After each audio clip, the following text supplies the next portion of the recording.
আচ্ছা, তোমাদের কার কার সঙ্গে এরকম হয়েছে যে তোমরা অলরেডি একটা অনুষ্ঠান বাড়িতে আছো আর সেখানে হঠাৎ করে একটা বুকিং আসে, বাট সেখানে তোমাদের কাছে কোনো রকম প্রোডাক্ট নেই।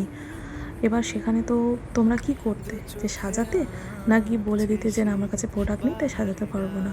বাট আমি সেটা করতে পারিনি, কেননা আমার কাছে যে ক্লায়েন্টটা এসেছিলো সেটা অনেকটাই ছোটো, আমার বোনের মানে বয়সে। তো যার জন্য তাকে আমি না করতে পারিনি। তো আমার কাছে যতটুকু ছিল সেটা দিয়েই আমি যতটুকু পেরেছি ওর উপর অ্যাপ্লাই করার চেষ্টা করেছিল। তো ভীষণভাবে রিকোয়েস্ট করছিল। তো ফার্স্টে দেখো আমি একটু ময়শ্চারাইজার দিয়ে ফেলেছি পুরো ফুল ফেসে। এই ময়শ্চারাইজারটা আমার মেয়ে অ্যান্ড আমি দুজনেই এটাকে আমরা ইউজ করি, ভীষণ ভালো লাগে।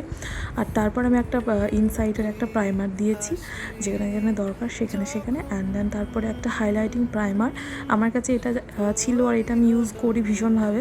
তোমরা এটা অনেকেই দেখেছো আমার ভিডিওতে। তার জন্য ফুল ফেসে আমি একটু ফেসটাকে একটু গ্লো আনার জন্য এটা অ্যাপ্লাই করেছি। আর তারপরে হচ্ছে পিএসসির একটা ফাউন্ডেশন, এটা অলরেডি শেষ হয়ে গেছিলো, তো অল্প একটু ছিল, তো সেটা দিয়েই আমি ওর ফেসটাকে একটু কমপ্লিট করেছি। আর তারপরে ফিটমির একটা কম্প্যাক্ট দিয়ে ফুল ফেসে অ্যাপ্লাই করেছি।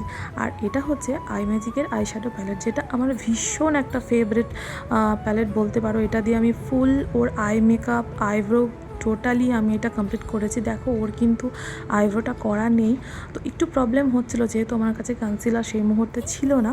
তো আমি এই ফাউন্ডেশন দিয়েই আমি যতটুকু পেরেছি ওর আইব্রোটাকে একটু শেপে আনার চেষ্টা করেছি।